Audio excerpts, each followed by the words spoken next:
नारायण। ओम नमो नारायण। हरि ओम नमो नारायण। ओम नमो नारायण। हरि ओम नमो नारायण। ओम नमो नारायण। हरि ओम नमो नारायण। ओम नमो नारायण। हरि ओम नमो नारायण। ओम नमो नारायण। सभी पुण्य आत्मा ध्यान से सुने। देखिए, आप लोगों से निवेदन किया जाता है, जिस समय 1 मिनट हम कीर्तन करते हैं उस समय अपना स्पीकर खोल लेना चाहिए, कीर्तन करने के बाद बंद कर लेना चाहिए। उसमें आलकस नहीं करना चाहिए। मैं मानता हूं कि आप हृदय से कीर्तन करते होंगे। भागवत क्या कहती है? दान, यज्ञ, तप, व्रत आदि वैदिक धर्मों से पाप तो नष्ट होते हैं। एक एक शब्द पे ध्यान दीजिएगा। दान करने से, यज्ञ करने से, तप करने से, व्रत करने से वैदिक धर्मों के पाप तो नष्ट हो जाते हैं, किंतु अंतःकरण की शुद्धि नहीं हो सकती। और जब तक अंतःकरण की शुद्धि नहीं होती तब तक भगवत प्राप्ति असंभव है। आप लोग कहेंगे जब पाप नष्ट होता है तब अंतःकरण की शुद्धि तो स्वयमेव हो जानी चाहिए, किंतु ऐसा नहीं है।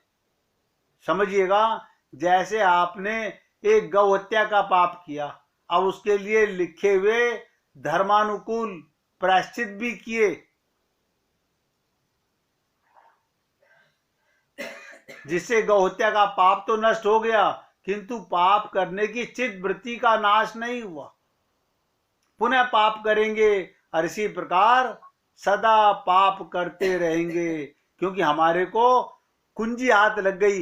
एक पाप करेंगे, उसका प्रायश्चित कर लेंगे, पाप करेंगे, प्रायश्चित कर लेंगे। सारे संत महात्मा, सारे सदग्रंथ अंतःकरण को शुद्ध करने की बात करते हैं।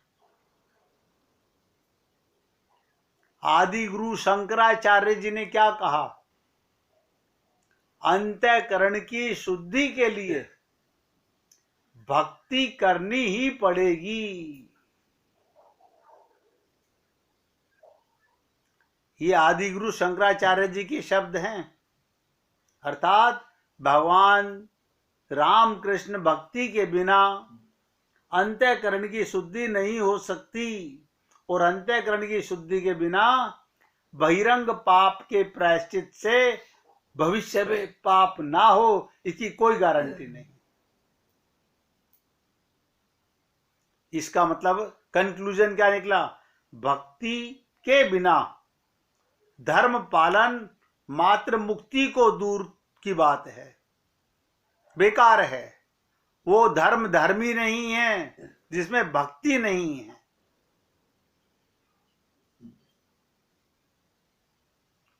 यही कारण है कि बिना ईश्वर भक्ति के हम धर्म करते हुए भी ईश्वर फल से वंचित रहते हैं। मैं सोचता हूं सारा संसार धर्म में बहुत आगे बढ़ गया।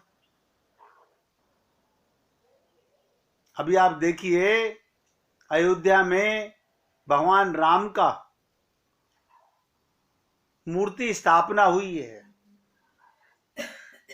लाखों लोग वहां पर गए, दर्शन करने के लिए लालायित हुए। तो एक तरफ नजर आता है कि कष्ट उठा करके लोग दर्शन करने जा रहे हैं। संसार में क्या नजर आएगा? ये भक्ति है? ये भक्ति नहीं है। ये धर्म भक्ति में आता ही नहीं है।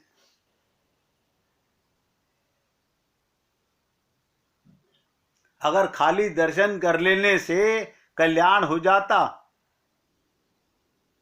तो दर्श स्पर्श तो 24 घंटे आपको मिला ही हुआ है।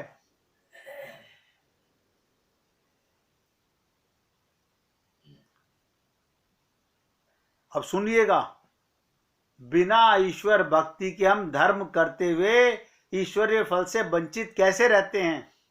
मछली गंगा जल में सदा रहती है, पर भक्ति के बिना उद्धार नहीं होता। लाखों ब्राह्मण मंदिरों में पुजारी बन के बैठे हुए हैं। आपको और हमको नजर आता होगा कि इनकी तो बहुत करीब से भक्ति हो रही है ना। वो व्यापार है उनका।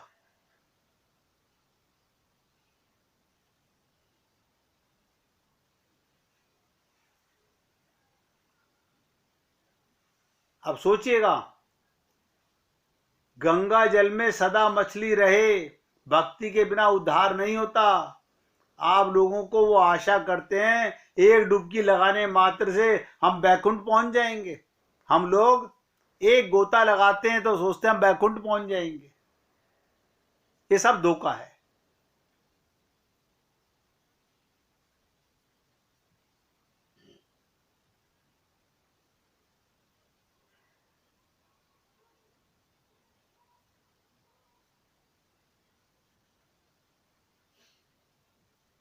आप सोचो, हजारों बार आपने हमने गंगा जी में, यमुना जी में गोते लगाए, क्या हमारा मन निष्पाप हो गया? अपने आप से सोच के देख लीजिए।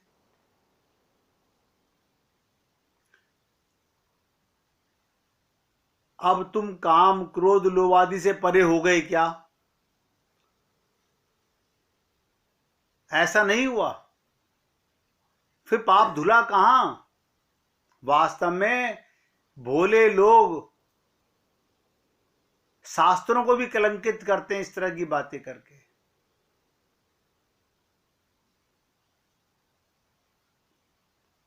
हमारे गुरुदेव कई बार एक एग्जाम्पल दिया करते थे, आपको बता देता हूं। एक बॉटल के अंदर यूरिन भर लीजिए और गंगा जी में डाल दीजिए, 50 साल पड़ा रहने दीजिए। क्या आप उसका निकाल के मुख में गंगा जल मान के डाल सकते हैं? आप कभी नहीं डालेंगे।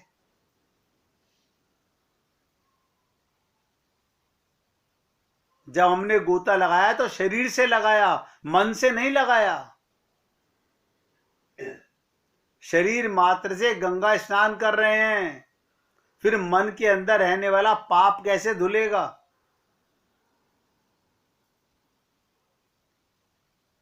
शास्त्र तो ये कहते हैं, जहां पापादि रहता हो उसे शुद्ध वस्तु में एक कर दो, शुद्ध हो जाएगा। आप देखिएगा, लाखों जीव गंगा में मूत्र त्याग देते हैं और आप और हम लोग सब उसका सेवन करते हैं। हम आचमन करते हैं, हम वही गंगा जल भर के बोतल में ले आते हैं। क्यों? वो मिल गया, हम मिले नहीं। हमारा मन गंगा में नहीं हुआ।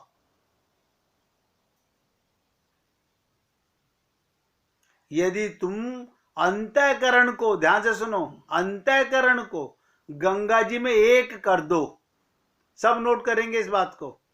अगर हम अपना अंतःकरण को गंगा जी में एक कर दो तो निश्चित शुद्धि हो जाए। ईश्वर भक्ति के बिना केवल कर्म से मुक्ति असंभव है।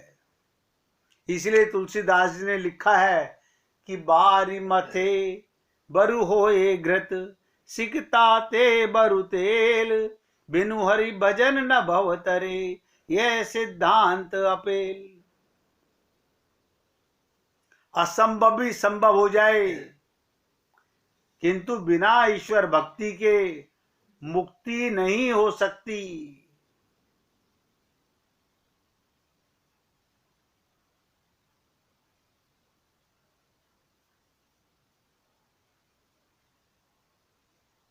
रामचरितमानस में तो यहां तक लिखा हुआ है, जिमी थल बिनु जल रही न सकाई, कोटि भांति को करे उपाय, तथा मोक्ष सुख सुनु खगराई, रही न सकई हरि भक्ति बिहाई। माया के 3 गुण आपसे अनेक बार चर्चा की गई, सात्विक गुण, राजस गुण और तामस गुण। उन्हीं गुणों के अनुसार 3 प्रकार के कर्म होते हैं, सात्विक कर्म, राजस कर्म और तामस कर्म। उन्हीं कर्म के अनुसार हमें फल भी मिलता है, सात्विक फल, राजस फल और तामस फल। उन्हीं फलों के अनुसार हमें लोक भी प्राप्त होते हैं, सात्विक लोक स्वर्ग आदि लोक, राजस लोक मृत्यु लोक, तामस लोक नरक आदि लोक। अब आप समझ लीजिएगा, आपकी सारी पूजा पाठ स्वर्ग दे के समाप्त। सात्विक धर्म हम लोगों को बड़ा अच्छा लगता है, ये बहुत पूजा पाठी व्यक्ति है। उसका लाभ क्या है? सात्विक राजसी तो मिलेगा, सात्विक सुखी तो मिलेगा, स्वर्गी तो मिलेगा। इस प्रकार धर्म आदि पुण्य कर्म सात्विक गुण माया का ही है। सात्विक नोट करो, पुण्य कर्म भी माया का है।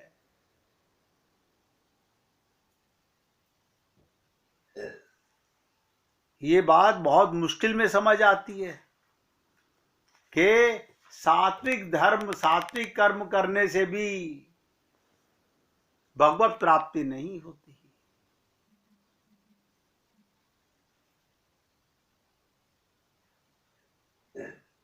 जीवन जीने की कला संसार में दृष्टिगोचर होने वाली कलाओं में सर्वश्रेष्ठ है। जिसको सही रीति से जिंदगी जीना आ गया, उसे अत्यंत उच्च कोटि का कलाकार कहना चाहिए। वो दूसरों को प्रभावित आकर्षित करने से लेकर अंतःकरण को प्रमुदित करने तक उन समस्त लाभों को अधिक मात्रा में प्राप्त करता है।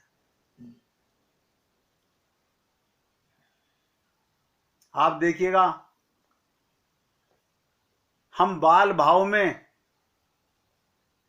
क्यों नहीं आ पाते? बालको जैसा स्वच्छ हृदय हमारा छल कपट से सर्वदा रहित। बच्चों के मन में छल कपट नहीं होता। सरल व्यवहार, सौम्य सादगी से भरी सरलता, विनम्रता, सज्जनता कहां से लाओगे?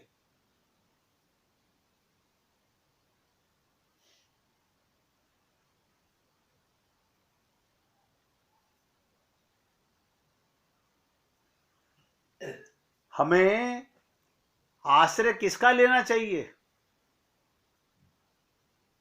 जो हमसे कभी विमुख ना हो। दूर या अलग तो हो ही नहीं सके। ध्यान से सुनो, दूर और अलग तो हो ही नहीं सके, हमसे विमुख भी ना हो सके, और हम उससे कभी अलग, दूर या विमुख ना हो पाए। वो हमसे अलग ना हो, हम उससे अलग ना हो।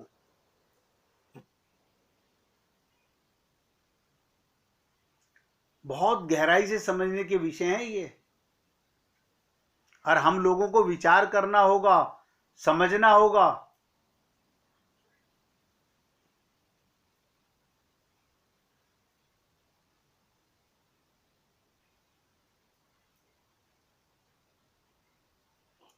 परेशानी की चट्टान क्या है जीवन के अंदर, एक कहानी के माध्यम से समझने का प्रयत्न करते हैं। एक किसान था, उसके खेत में एक पत्थर का एक हिस्सा जमीन से ऊपर निकला हुआ था, जिससे ठोकर खाकर वो कई बार गिर चुका था।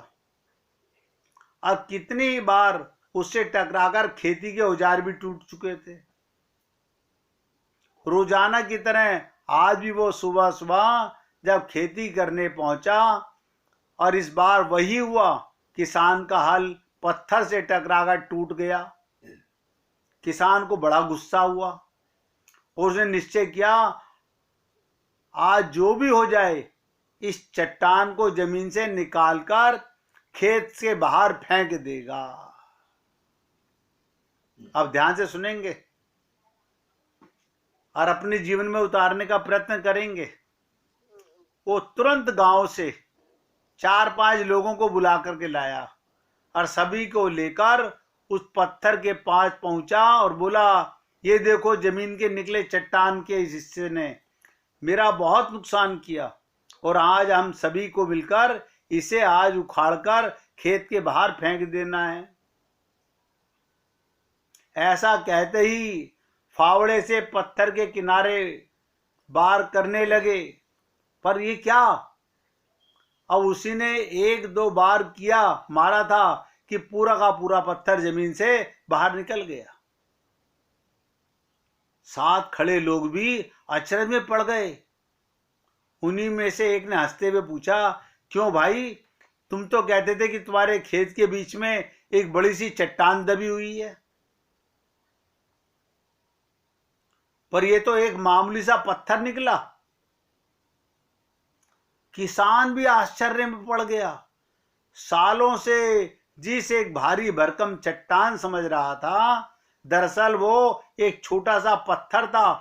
उसे पछतावा हुआ कि काश उसने पहले ही इसे निकालने का प्रयास किया होता तो उसे इतना नुकसान ना उठाना पड़ता। आप कहेंगे इससे हमें क्या शिक्षा मिली? शिक्षा मिलेगी अगर लेंगे तो। हम भी कई बार जिंदगी में आने वाली छोटी छोटी कठिनाइयों को, बाधाओं को बहुत बड़ा समझ लेते हैं और उनसे निपटने की बजाय तकलीफ उठाते रहते हैं। जरूरत इस बात की है हम बिना समय गंवाएं उन मुसीबतों से लड़ें, और जब हम ऐसा करेंगे तो कुछ ही समय में चट्टान सी दिखने वाली समस्या एक छोटे से पत्थर के समान दिखने लगेगी और हम आसानी से हल पाकर आगे बढ़ सकते हैं।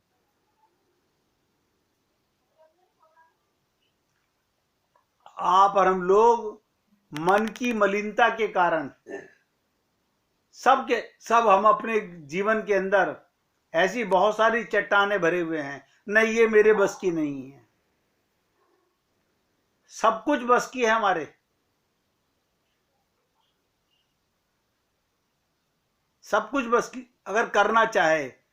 देखिएगा इस देह में सब कुछ जीव कर सकता है, बशर्ते करने की चाह होनी चाहिए। और भगवान को प्रेम की चाह कब होगी? जब मन में पूर्ण विश्वास होगा कि मुझे भगवत प्राप्ति ही करनी है। मैंने आपके साथ कर्म योग पर चर्चा की, ज्ञान योग पर भी चर्चा करना चाहेंगे। उसके बाद सिर्फ एक ही चीज बचती है, भक्ति योग। वही जीवन का सार है प्रेम जगत में सार और कोई सार नहीं। तू कर ले हरि से प्यार और कोई प्यार नहीं। और हरि कहाँ है? सब में हरि है। आप हरि को ढूंढोगे कैसे? आप सोचो, आपको लगता होगा अब हरि मिल जाए तो उससे प्यार कर लें। अरे हरि व्यापक सर्वत्र समाना, प्रेम ते प्रकट होई में जाना। आपका प्रेम सच्चा होना चाहिए। सब में भगवान है, सिर्फ मानने की बात है, विश्वास की बात है। अन्यथा धर्म कर्म के चक्कर में पड़कर आप और हम लोग अनंत जीवन, अनंत युग गुजार चुके हैं और आगे भी गुजारने के लिए तैयार बैठे हैं। देखिए आपके साथ जो प्रेम रस के सार पर चर्चा चल रही है वो निचोड़ की तरफ बढ़ती जा रही है।